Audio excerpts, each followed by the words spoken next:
Okay, you got basically 4 screws, which I've already loosened up 3 out of the 4.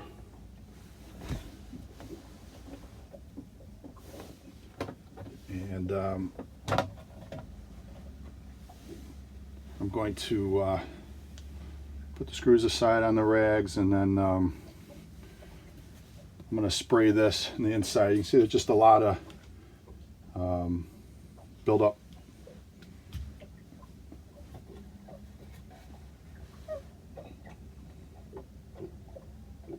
And actually, damn pump is not working. Shit. What the fuck?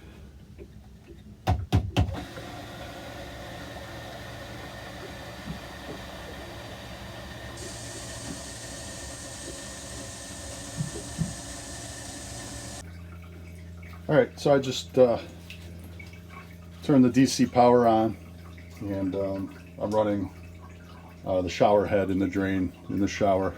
You can see there's just a little bit of water coming out of the discharge, and what I discovered here is that my float seems to be getting stuck. So it was definitely time to get this cleaned up. We don't use the shower a lot. It looked like there was a lot of settlement, so next year I'll be cleaning this more often. Lesson learned. So I'm going to turn the water off, let all this water suck out, and then clean up the components. Alright, you guys, I'm really glad I tore this apart at the end of the season. What I'm finding is that the float switch is not working properly. So even if I have it in the up position, I'm going to continue to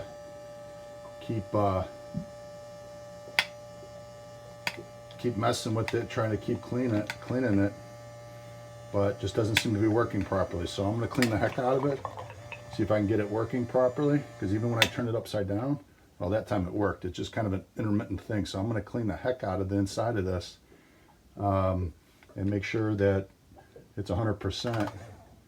See, I have it down, the switch is down, but right now when I turn it upside down, it should turn on with the float up, right? So if it was underwater, yeah, now it's working underwater.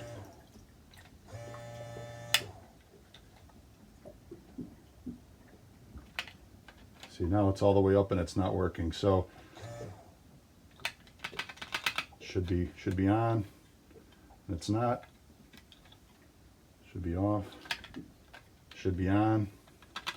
And the pump's not working. So it almost seems like I may have a loose connection. You can see when I'm jiggling the wire. So I'm going to clean it up really well, and I may have to, this wasn't something that I did, I may heat shrink these wires together, make sure there's a good connection in there, but I'm really glad I got into this because you know, you never want to have too much in there and the box is overspilling and then it's going down into your bilge pump down there. You can see it's pretty dry down there. I squirted a bunch of stuff, but normally it's dry, but for whatever reason, you know, we don't use it a lot. But there was quite a bit of water in there. It was all red because just not a lot of flow that was happening. And I'm gonna have to try to address this wiring issue. Different video than I thought it was gonna be. Okay, while I'm into this and beginning to troubleshoot this now, I'm gonna go ahead and take this little bilge pump off. All you gotta do is just loosen up the hose clamp here. And then there's 2 little tabs on each side of it. All you gotta do is just push them in. I already loosened up the hose, as you can see. Just push them in, pull it out of the mount, and just kind of work its way out of the hose. It looks like I have an obstruction there. So there's a little check valve in there that is obstructed, and then the impeller looks okay, but I'm going to go ahead and clean this backside too while I got it all apart. and get that out of there. You can see that or not.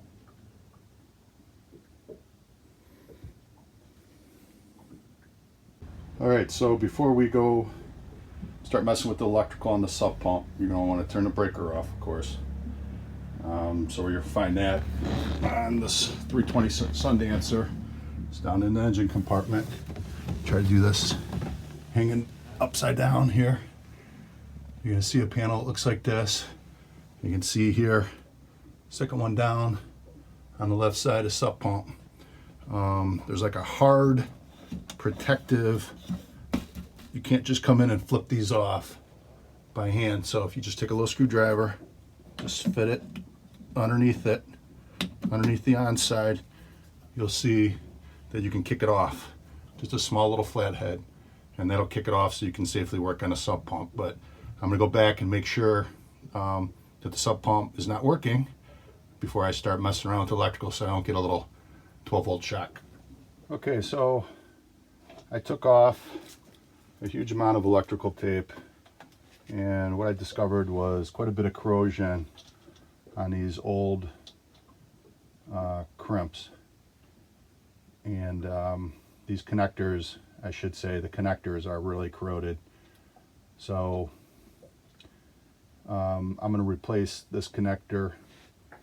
But what I discovered was the most important thing is that the one and only wire that was crimped here that goes in from the float. A float is basically an on-off switch. So when the float goes up, detects the water, sends a signal back to the loop, back to the bilge pump. And what I discovered was, I don't know if they improperly crimped it or if it was just the corrosion, most likely, that just whittled away at this. This is a 2005 Sea Ray, and I think this is all OEM products, and that's why I was getting that intermittent. So the electrical tape was holding it in place, but it kept disconnecting when I'd hit the wire and move it around, and that's what I discovered once I pulled the electrical tape apart. So I'm really glad I got into this box this year. What should have been a half-hour project turned into a little bit longer, but this is something that happens, and now we're gonna heat shrink it and do it right. All right, so for the newbies out there, I just want to show you how to do a proper crimp. I got this crimping tool. I can't remember where I bought it, Granger or something, I don't know. But basically what you want to do is you want to start, what I normally do is start at the largest wire first. So this is a 10 to 12 gauge wire. I know this is smaller, but just to kind of show you where I am, I can't get it to hold on to 10 to 12.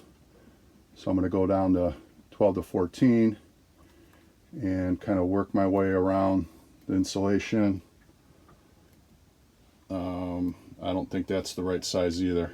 So I got to go down one more. And what I'm trying to do is not go too small, because I don't want to get into the, I don't want to actually get into the wire material itself, into the copper. So I think it's a 14-16.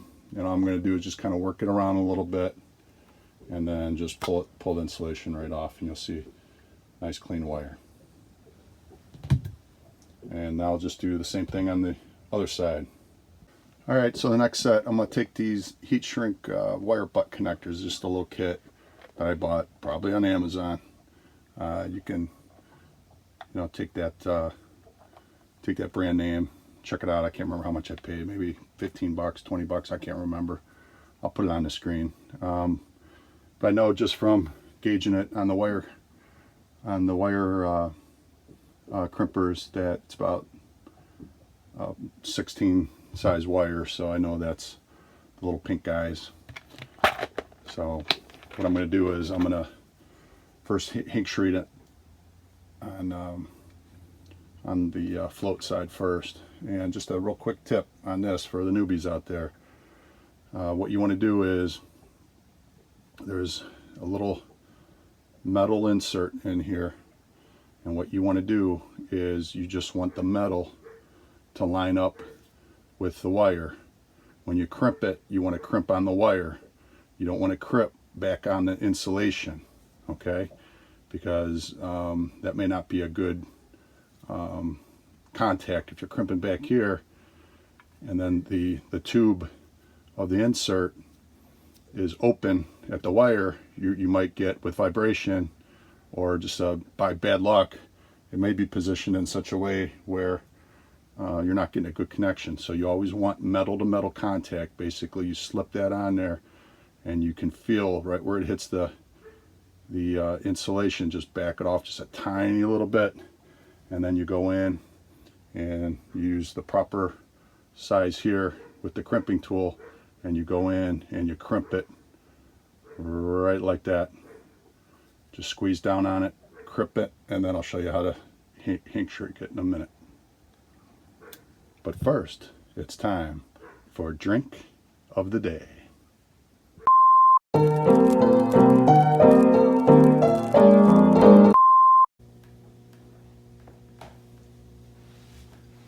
Well, hello there.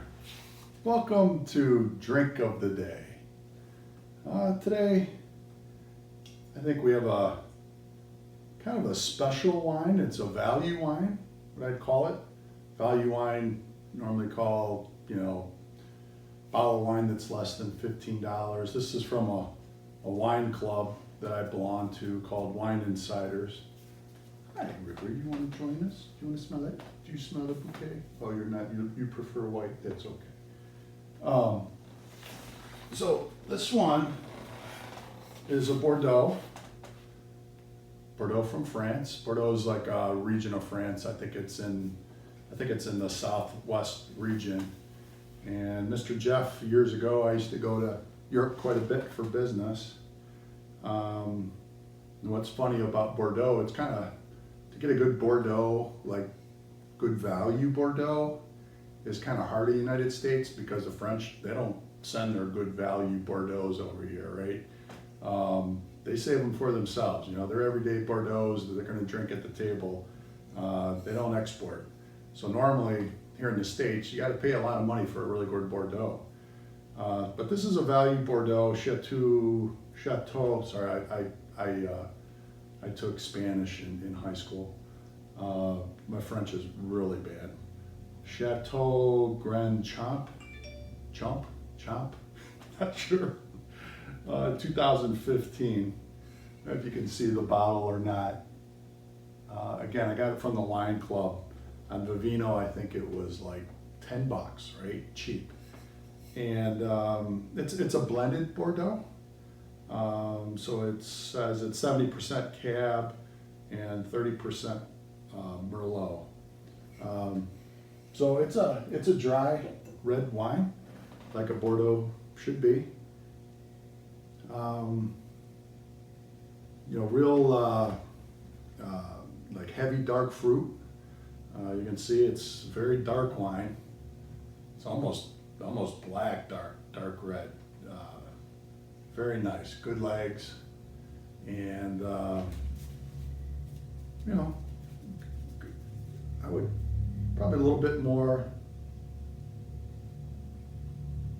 on the acidic side, but still fairly balanced. So as far as a rating, I definitely recommend this wine, everyday bottle. I'll probably buy a case of this from the wine club just to have around the house. Cheap, pretty good Bordeaux. It's a really good value. So Mr. Jeff's going to give this a high rating for a value wine of 7.5. Cheers, everyone. Go find your own good value wine. Okay, one thing that I want to mention before I crimp these wires is that I'm going to put this Oxguard on here. It's an antioxidant compound, as you can see. Hopefully you can get all the details that you want. Since I discovered that there was all this oxidation all over these wires, I'm just going to put a little bit on my fingers and just kind of take the wire and hit it up around the finger. Just put a little bit on there, and that should keep it from oxidizing in the future. The other thing, they had so much electrical tape wrapped around all the connectors down there. I don't know if that's a good idea because I think that just kind of tends to trap moisture. So I'm just going to, once I get all the connectors done, I'm just going to wire tie it right outside the box. And I think it's got a better shot at drying like that rather than kind of trapping the moisture and keeping it on the wires. So little tip with the ox guard, good stuff. You could use it on your battery terminals too. All right, so I'm pleased with the grip. One thing I forgot to mention is check the strength of the crimp. Once you get that wire-to-wire contact, just do a little pull test. You know, just put a couple of pounds on it and just make sure that it's good and tight. And now the only thing I'm going to do now is just go ahead and take a heat gun. It's just a Wagner. Things aren't expensive. And I'm just going to do this side. Of course, I'm just going to rotate it, make sure that I keep the heat on this side. I don't want to shrink the other side that I have to crimp yet. But this all, since it's a little tight down there, I don't want to have to do this down in the sump pump. I just want to be able to do one side. So I'm just rotating it back and forth until I see it go all the way around, heating up the heat shrink material, and you should just see it suck right around that wire. Once you see it suck around that wire, it just kind of melts around it.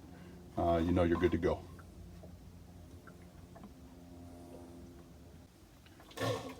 All right, so before I heat shrink these wires, I'm just going to go in here and test it out, make sure that the bilge pump is working with the float.